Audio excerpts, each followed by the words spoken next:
And in that moment, Nancy Pelosi revealed who she really is, a ruthless, conniving, mercilessly disloyal female version of Marcus Brutus. You got to give her credit. The woman is slick. She's as slick as any mobster I knew.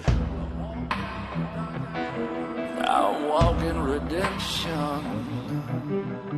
Hey everyone, welcome to another Sit Down with Michael Franzese. Hope everybody is doing well. All is very good. Very blessed on this end. As always, I give all the praise, honor, glory, and thanksgiving to my God for that. Just got back from Mobile, Alabama. I did a church service at a church called Surge. Just had a great time there. The pastor, Brad, was wonderful. All the people were wonderful. Just got back from that. And I'll be heading to Houston, then Vegas this week. And then next week, I'm going to Europe again. I'm going to be sitting with the Tates again. We have a lot to discuss. And by the way, you know what? Andrew Tate and Kristen Tate, for the past week, ever since that debacle at the Olympics, where they made fun of, they disgraced the Last Supper and Jesus Christ, they've been out there speaking out against that. They really have been. And they've been telling people, how can you let something like this go? Now, Andrew, in the last couple of years became a Muslim. Tristan is still a Christian, but they were so offended, both of them, about that debacle, like I was and many Christians were, in the opening ceremony of the Olympics, that they're speaking about it. They're outright speaking about it. And, what hits me there is, why aren't more Christians talking about that? Why aren't we out in the streets talking about it? I've been hitting it up on Rumble and everywhere else, but we should be talking about this. It's a disgrace, and they're doing it peacefully, and we should be doing it peacefully also. But we should make it known that we don't stand for this. You don't, mock Jesus and mock the Last Supper and get away with something like this. So you know what? I applaud Andrew and Tristan for doing that. And all you people that sometimes look at some of the controversial things they say on social media, I don't know why you're not applauding them for this, because they should be applauded for it. They're standing up. And like I said, Andrew is a Muslim right now, hopefully soon to be Christian again. We don't know, but I've been talking to him about it. But at least he has the courage and the strength, and was offended enough by what he saw to get out there and talk about it. And the same with Tristan. We're going to talk about when I get with them next week for sure, and a lot of the other chaotic things that are going on in this world. We might be on the brink of World War III. Who knows? You know what's going on. Iran is about to attack Israel. Are we going to get drawn into that? We're sending our boats over there now. We're sending more military equipment over there now. Who knows what's going to happen in the next couple of weeks? Chaos all over the world. I want to talk to them, get their perspective on it, and we'll see what happens from there. But, today I got an interesting subject to talk about. And, as a lot of people are saying, Michael, we don't have many more mob stories out of you. Well, people, I'm not going to make stories up.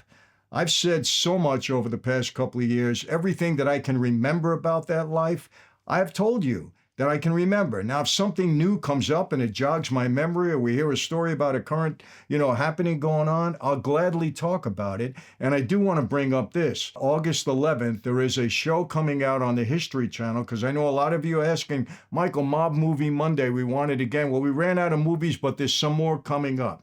August 11th. It's called The Five Families. It's based on a book by Selwyn Robb, a guy that I know well, good friend, very credible guy, did a lot of research. It's a huge book, 500 pages, maybe more, but he really did his research, and he did a great job. So they made a documentary out of it. I think it's a 3-part series. I'm pretty prominently featured in episode 2, I believe. I interviewed for it about a year and a half ago. I almost forgot about it, but I saw the trailer. We might post it on this video so you could watch it, but I have a feeling it's going to be a good one. I remember the producer. He pretty well was on top of his game on that, and I did my thing, and I don't know who else they've interviewed for it, but I'm thinking it's going to be a good one, and I will review that. So The Five Families, August 11th. So I have somewhat of a mob story today. And people don't relate it to politics. Michael, politics. Look, people, we got to talk about issues that are going on today. If you don't want to talk about it, there's something wrong with you, because this affects all of us, all of our lives on a daily basis. But Nancy Pelosi, very interesting person, powerful person in Congress. There's something about her. When I watch her, there's just something, the moves that she makes, the way she talks, And interestingly enough, her father was alleged to have mob ties. He was a prominent Democratic congressman, I think, back in the 1930s to the 1940s. Then he became mayor of Baltimore from 1947, I think, or from 1939 to 1947, something like that. Anyway, he was an important Democratic person at that time, and he had ties to the mob. And remember, I told you this. All mobsters were Democrats back then. Why? Because they were easier to corrupt. That's the bottom line. Like it, not like it, that's the truth. That's my experience.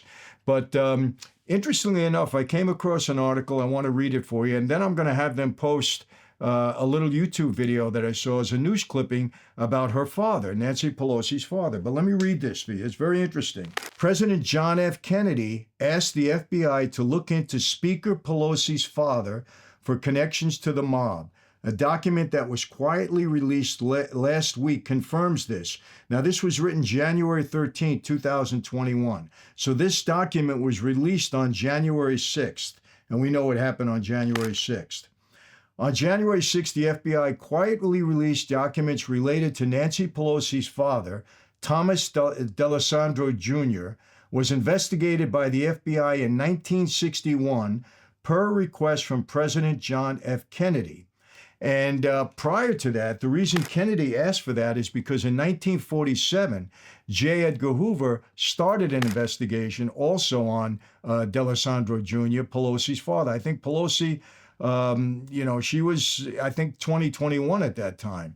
She grew up with her father. She knew her dad, obviously. She knew his business. He was a Democrat. She became a Democrat. And the allegation was that the mob helped him, number one, supported him during his Congress term, and then helped him become mayor of Maryland, swung the vote in his way. And it was alleged that he took bribes for the mob and so on and so forth. None of this surprises me, Bill. None of this whatsoever surprises me because we had people in Congress, they were all Democrats that were doing our bidding at that time. So why do I relate this to Nancy Pelosi? I'm not inferring in any way that she has mob connections now. She grew up with her father. She understood. She knew the people that were around him. She got it. Sometimes you pick up the moves and, your father has an impact on you and so on and so forth. And, just look at Nancy's style. She once made a quote. She said, anybody that has ever dealt with me knows not to mess with me. That's mob talk. She had another quote about a knife or something. You put the gun down, I take the knife, something like that. Or you put a knife on the table, I'm coming with a gun, something like that. And it's a little bit, okay. Why are you saying things like that? Anyway, maybe she was around her father and heard things like that because of the mob influence. Well, my friends, Michael Franzese here, and I am very excited to introduce to you all our non-alcoholic wine. Really excited and proud about this because I'll tell you why. Our process is a little bit different. This is real wine. It's not grape juice. It goes through the normal process of fermentation and everything else that wine goes through. An amazing process, by the way. I love sitting down and listening to these sommeliers that are really knowledgeable about the process of winemaking. It's amazing. So we get a bottle of wine, and then in the end, we boil the wine and remove the alcohol. So the taste of the wine is still there. Tried it myself many times. We have both a semi-sweet and a dry wine, and it's really terrific. And I think all of those of you that don't want to drink wine, but want to hold that glass and enjoy something that tastes just as good, maybe even better to some of you, this is it. Non-alcoholic wine, Franzese brand, one of a kind, first online, and then you'll be able to get it in markets throughout the country. This is really an offer that you shouldn't refuse, and I think this is going to be so appealing to all those of you out there who want the real taste of wine and want the enjoyment of having a glass of wine with your family, but not getting maybe some of the side effects that alcohol will do for you sometimes. So pick it up, non-alcoholic wine, Franzese brand. Again, I always give you an offer that you shouldn't refuse. So now a very interesting article, currently, I just read it today, came up about Nancy Pelosi, and I want to read it to you. And remember what I just said. Her father definitely had mob ties. He was a Democrat. She was around him. She was 21 when he was a mayor. So, she was already, into her, quest to become a significant person in the Democratic Party also. So now this is the headline to this article. Nancy Pelosi murdered Joe Biden's political career, but now she wants him on Mount Rushmore. What a shameless hypocrite. Yeah, I don't know if you saw the latest that she said Joe Biden was such an amazing president that he should have his face on Mount Rushmore. Do you believe this? Look, I don't want to get into that, but what the heck did he do in 3.5 years? I don't get it. There's chaos throughout the world, and the country's in the worst shape it's been in God knows how long, and she wants to put his face on Mount Rushmore. I don't get it. But you know what? It's the hypocrisy of it. So now, let me read the article. Nancy Pelosi has what we British, it's a British man that wrote this, would call a, quote, brass neck. It's a saying that alludes to someone so thick-skinned it makes them utterly impervious to any sense of shame for their self-interested or hypocritical actions. It's an open secret in Washington. Listen to this. An open secret in Washington that Pelosi just did to Joe Biden what Marcus Brutus did to Julius Caesar.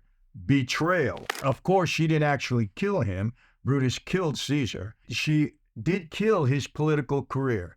So what she did to Joe Biden just about killed his political career, did kill his political career. And let me make this clear. I have no empathy whatsoever for Joe Biden. You know, what goes around comes around. You reap what you sow. This guy has been a disastrous president, not only on, domestically, but on the world stage. He's a pathological liar. He's a hypocrite. He's destroying our country. So I have no empathy for him. I'm just giving you the backstabbing and the mob-like behavior of Nancy Pelosi and others in Congress. No question, others in government. Kamala Harris being another one, but let's go on. Following the president's humiliating debate debacle with Donald Trump, and we know it was humiliating, Pelosi appointed herself chief assassin. So after she saw the debate, she said, that's enough. I'm getting rid of this guy. Albeit one who continued to support him publicly while knifing him in the back behind the scenes. So you know what? You talk about mob guys being bad. Listen to this.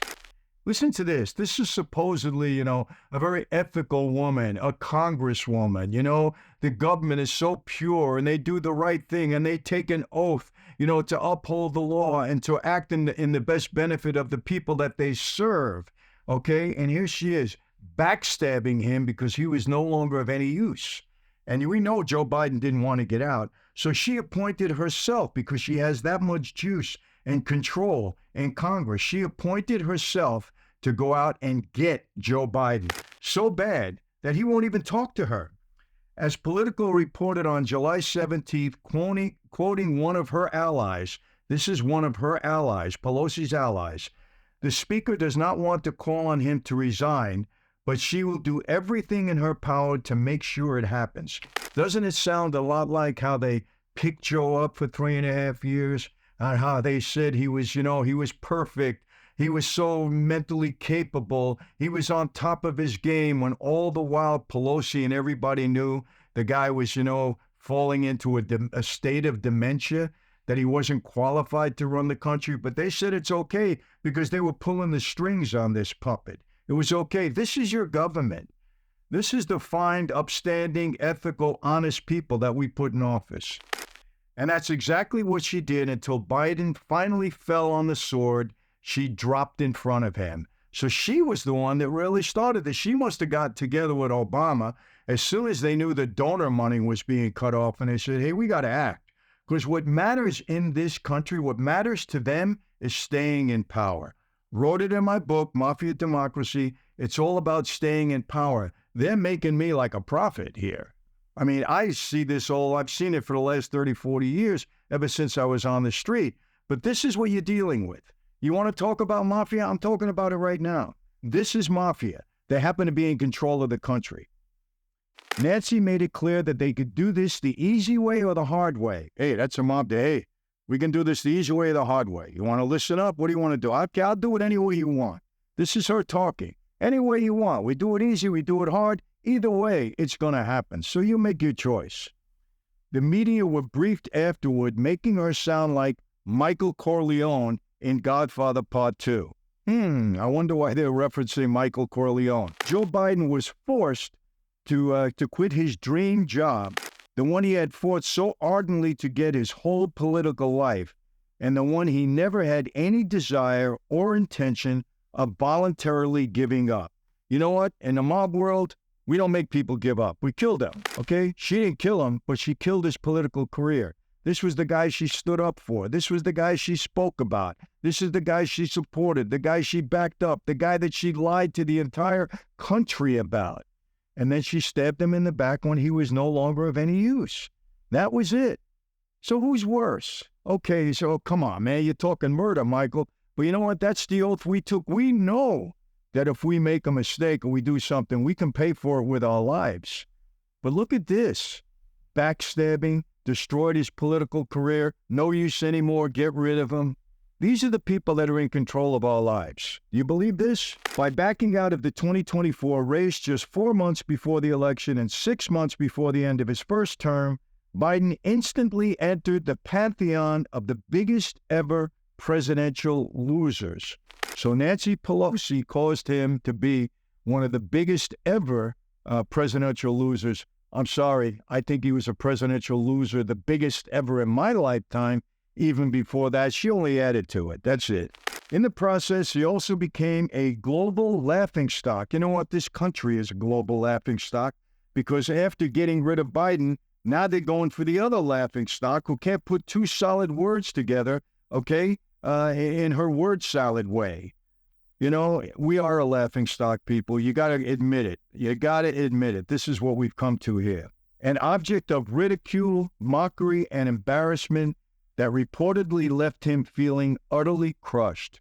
Biden was utterly crushed because he knows it was embarrassing. Do you remember about a week or two before what he said?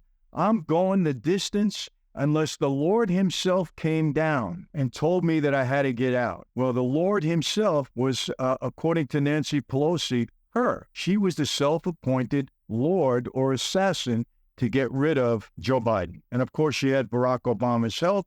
And then she went to Chuck Schumer. And then she went to that other liar, Adam Schiff, the worst guy in Congress. Of course, he comes from California, like Nancy Pelosi, like Newsom, like Kamala Harris. The California crew, okay, wants to run this country. We really will be in trouble. Forget about it.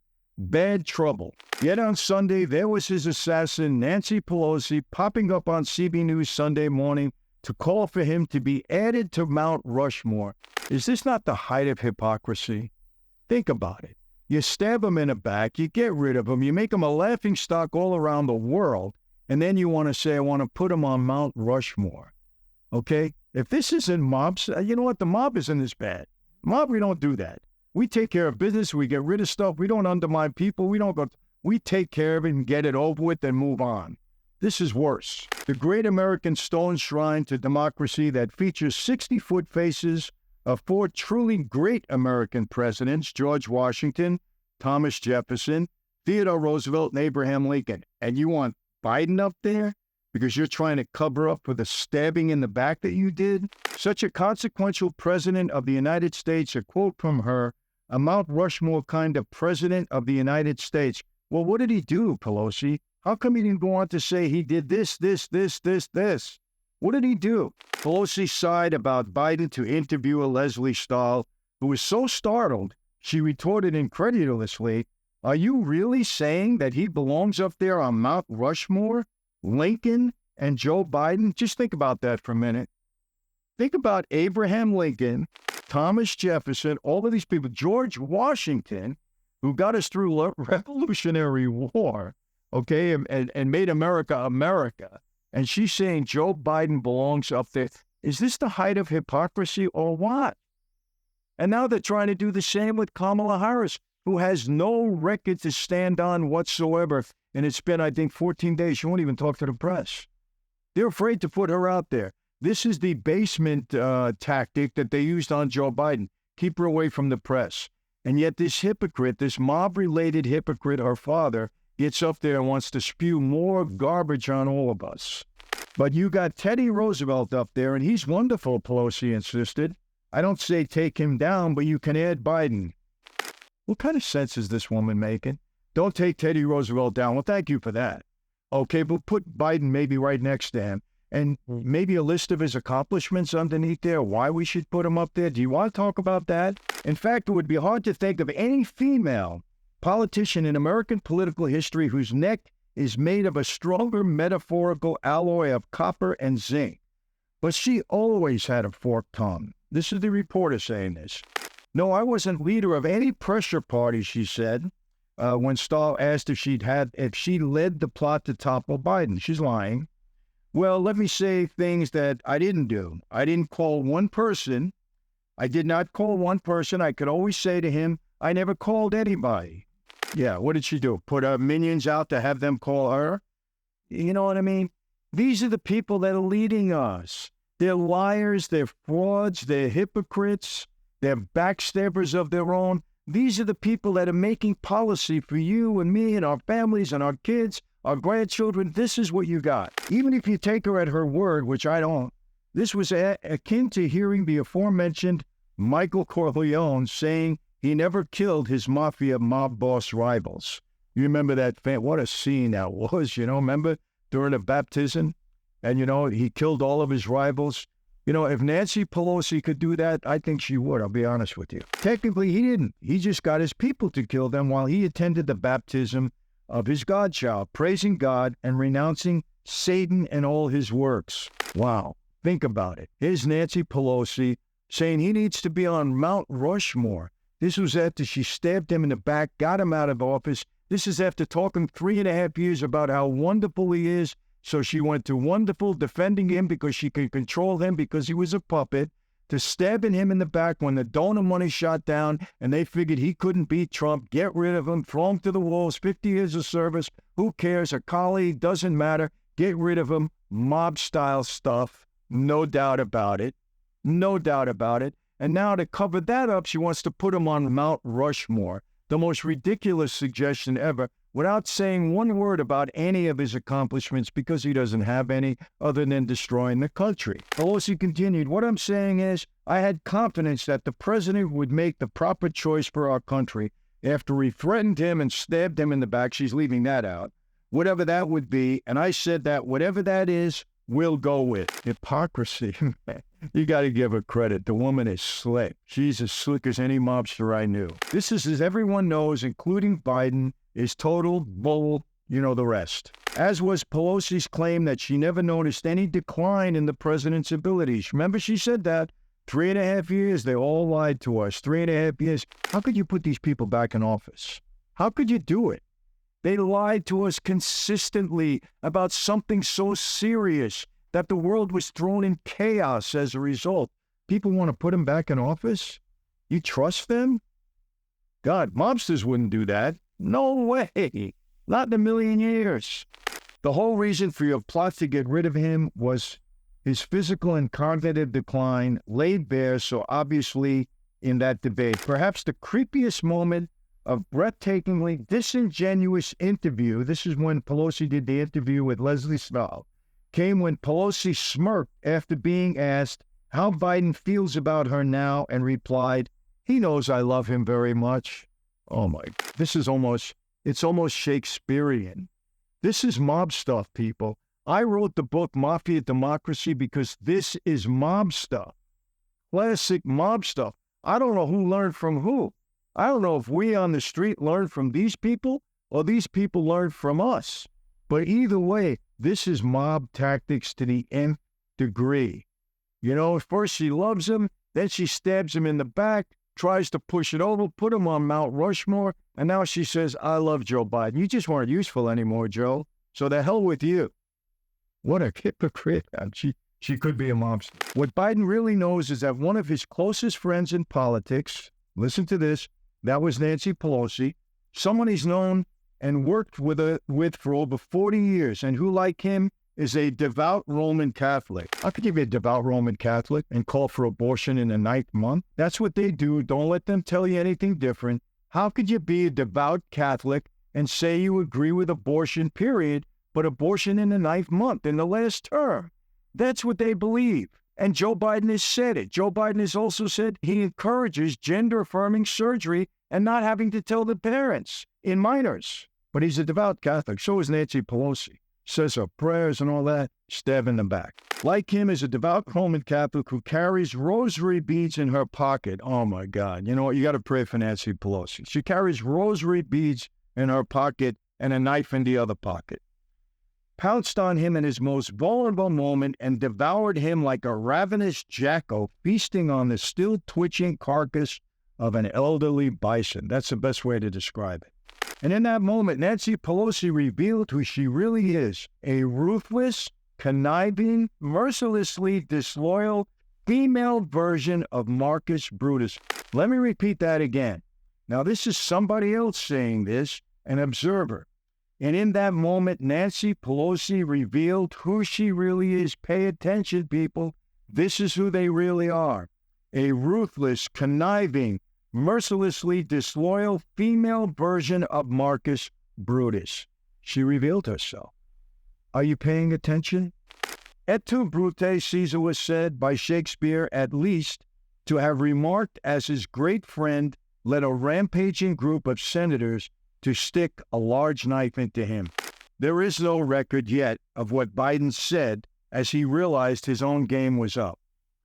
But it wouldn't surprise me, given their shared knowledge of Latin phraseology from their faith, if it was three simple words. This is Joe Biden to Nancy. Et tu, Nancy. People, I don't know what to say. You don't want to get political, I get it, but come on. Don't you understand how these things affect your lives? This is a mob story. I just gave you a mob story. This is what you want from me? That's what you got. Okay? Classic. We couldn't have done it better on the street than she did it. Trust me. We would have done it differently. We wouldn't have done it better. That's Nancy Pelosi, Speaker of the House, Italian, whose father had mob connections, investigated by John F. Kennedy, investigated by J.F. Hoover, was given his position, got the vote that he needed to become mayor of Baltimore, and Nancy was through this whole cycle. She was with him. They were very close from what I was told. So there you have it. This is what you got. This is your mafia democracy. People, we're in serious trouble, man. People got to wake up. Kamala Harris, maybe we'll get to hear her answer a question. Maybe we'll do that. Since she was appointed by Nancy Pelosi, Barack Obama, remember, not one person voted for her. She was appointed. They talk about democracy and how Donald Trump is going to be, a danger to democracy. And look what they do. Hypocrisy. You know what, people? I am a Christian. I know my Bible. Jesus, you know when he got upset? When he saw hypocrites, and he called them out. Hypocrites. When he saw the Jewish rabbis and the Sadducees at that time, when they were preaching to people, and he looked at them and he said, hypocrites, you're only doing this for yourself. You don't care about these people. You're doing it for yourself. Jesus was bold. We need to be bold too. My fellow Christians, we need to be bold in calling these people out peacefully. And once again, the same way Andrew and Tristan Tate called out those people, those perverted people, drag queens, that are mocking Jesus Christ and mocking the Last Supper, such a sacred event in human history. Some people don't realize it yesterday, but certainly in a Christian's history, but in all of humanity, such a sacred event. They had the nerve and the courage to call them out. We need to be courageous, Christians. We need to call these people out. We cannot let them deceive us anymore as they push God out of our classrooms, God out of our institutions, God out of our homes. They don't want marriage. They don't want the nuclear marriage anymore. Anything goes. Male, female, be whatever you want to be. Kill a child in the 9th month. Do whatever you want to do. We need to be bold and speak out the right way, peacefully. I'm not calling for anything else. Peacefully, but we need our voices to be heard. We have to stop this. We have to stop the Nancy Pelosi's. Because let me tell you something about Trump. Trump may say Trump cares for America. He wants to bring this country back. And get that into your heads. And I wouldn't be promoting it. I got no other horse in this race but the welfare of my children and grandchildren. I'm done for today, people. How do I always leave you? By the way, Minnect, MINNECT.com. And by the way, this wine, it's our non-alcoholic wine. We just launched it. It's terrific. I don't want to drink during the day, but non-alcoholic wine. Go to nonalcoholicwines.com and get a bottle. We sell to all 50 states. Going to be in stores all over the place also. And, of course, you can get our wine on franzesewine.com. I have to take a quick drink before I say goodbye. It's good. People, how do I always leave you same way? It's never going to change. Yes, I'm riled up because I care. Be safe, ladies, please. We got to get Donald to get our communities safe again so we don't have to worry about this stuff. Be healthy. Do the best you can. One life to live. May as well do it right. And yes, I mean this. When I say it, I mean it. God bless each and every one of you. God bless your families. God bless your loved ones. And please, God bless America, especially on November 5th. See you next time.